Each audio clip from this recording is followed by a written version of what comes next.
ಭಾರತದ ಅತಿ ಉದ್ದದ ನದಿ ಪಾಲಾ ಈಗಾಗಲೇ 12 ಕಿಲೋಮೀಟರ್ ಕಟ್ಟಿ ಮುಗಿದಿದೆ. 2028ಕ್ಕೆ ಪೂರ್ಣ ಸಿದ್ಧವಾಗಲಿದೆ. ಭಾರತದ ನದಿಗಳಲ್ಲಿ ಅತಿ ಆಳ ಅಗಲದ ನದಿ ಬ್ರಹ್ಮಪುತ್ರ. ಬಹುತೇಕ ಕಡೆ 38 ಮೀಟರ್ ಆಳವಿದೆ. ಬಹಳ ಕಡೆ 10 ಕಿಲೋಮೀಟರ್ನಿಂದ 20 ಕಿಲೋಮೀಟರ್ವರೆಗೆ ಅಗಲವಿದೆ. ಭಾರತದ ಅತಿ ಉದ್ದದ ನದಿ ಸೇತುವೆ ಇದರ ಮೇಲೆ ಕಟ್ಟಲು 2021ರಲ್ಲಿ ಆರಂಭಿಸಲಾಯಿತು. 2028ರಲ್ಲಿ ಕಟ್ಟಿ ಮುಗಿಯುವ ಈ ಸೇತುವೆ ಸದ್ಯ 12 ಕಿಲೋಮೀಟರ್ ಕೆಲಸ ಮುಗಿದಿದೆ. ಅಸ್ಸಾಂ ರಾಜ್ಯದ ಧುಬ್ರಿ ಜಿಲ್ಲೆ ಹಾಗೂ ಮೇಘಾಲಯ ಪೊಲುವಡಿಂ ಸಂಪರ್ಕಿಸುವ ಸೇತುವೆ ಇದು. ಜನರು ದೊಡ್ಡ ದೋಣಿಗಳು ಕೆಲವು ಗಂಟೆ ಕೂತು ನದಿ ದಾಟುವ ಪ್ರಮೇಯ ಈ ಸೇತುವೆಯಿಂದ ತಪ್ಪಲಿದೆ.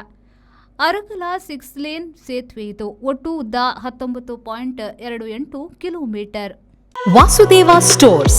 Store for your inner needs. Visit us to find trendy innerwear from major brands.